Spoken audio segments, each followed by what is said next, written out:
बिस्मिल्लाहिर्रहमानिर्रहीम। आज की इस वीडियो को आखिर तक ज़रूर देखिएगा। मुफीद घरेलू नुस्खे जिन्हें भुलाना इंसान को महंगा पड़ा।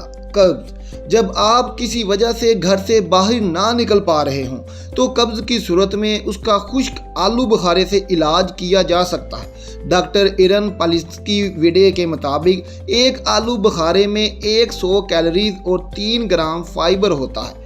सियाल और रेशों से भरपूर खुश्क आलू बुखारा कब्ज़ के खात्मे के लिए नहायत मुफीद साबित हुआ है। खराब गला, मरूफ अमरीकी माहिर तिब डैन मिल्की कहते हैं कि गला खराब होने की सूरत में नमक मिले पानी के साथ गरारे करने से दर्द और खराश में फौरी सुकून मिलता है।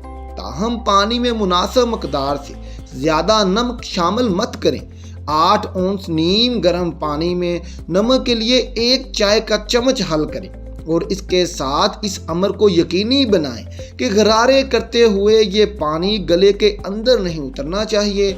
जल्दी बीमारियां, सदियों कबल जल्दी बीमारियों के इलाज के लिए घरों में पिसे हुए जौ को पानी में मिलाकर नहाना मामूल की बात थी और आज की मेडिकल साइंस ने भी जल्दी बीमारियों के हवाले से जौ को अफादियत के तौर पर साबित कर दिया है। डॉक्टर पटेल कहती हैं कि खुश्क और खारिशदार जिल्द के लिए जौ का इस्तेमाल नहायत मुफीद है, लिहाजा जौ को पीसकर नीम गर्म पानी में मिलाकर नहाएं, जिससे जिल्द पर एक झिल्ली बन जाती है जो ना सिर्फ बीमारियों को दफ़ा करती है बल्कि जिल्द को नरम व मुलायम भी करती है।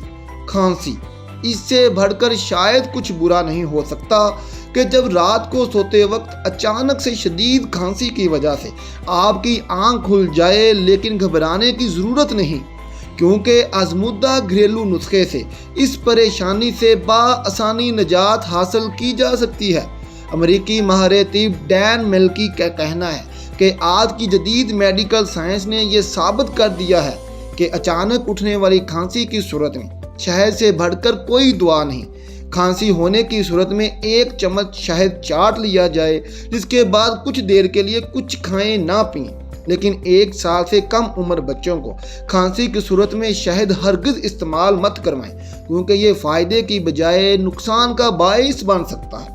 खांसी के अलावा कदीम मिस्र में शहद को ज़ख्मों पर मरहम के तौर पर भी इस्तेमाल किया जाता था, क्योंकि इसके अंदर पाए जाने वाले कुदरती अज्जा एंटीसेप्टिक का फरीज़ा असर अंजाम देते हैं। जी मतलाना, सैकड़ों बरस से अदरक को इसकी बिना पर इफादियत के बायस मुख्तलिफ बीमारियों के लिए इस्तेमाल किया जाता आ रहा है और इन्हीं में से एक जी मतलाना भी है। इस ज़मन में माहिर ग़ज़ायत अरन पालिस्की विडे कहती हैं कि मुख्तलिफ तहकीकात ने यह साबित किया है कि जी मतलाने की सूरत में अदरक का इस्तेमाल नहायत मौसर है, खुसूसन हामला ख़वातीन के लिए ये नहायत मुफीद इलाज है। अगरचे अभी हतमी तौर पर यह तय नहीं हो पाया कि जिस्म के अंदर अदरक कैसे काम करता है, ताहम हमारा ये मानना है कि अदरक ऐसे मादे को बढ़ने से रोकता है जो जी मतलाने का बाइस बनता है।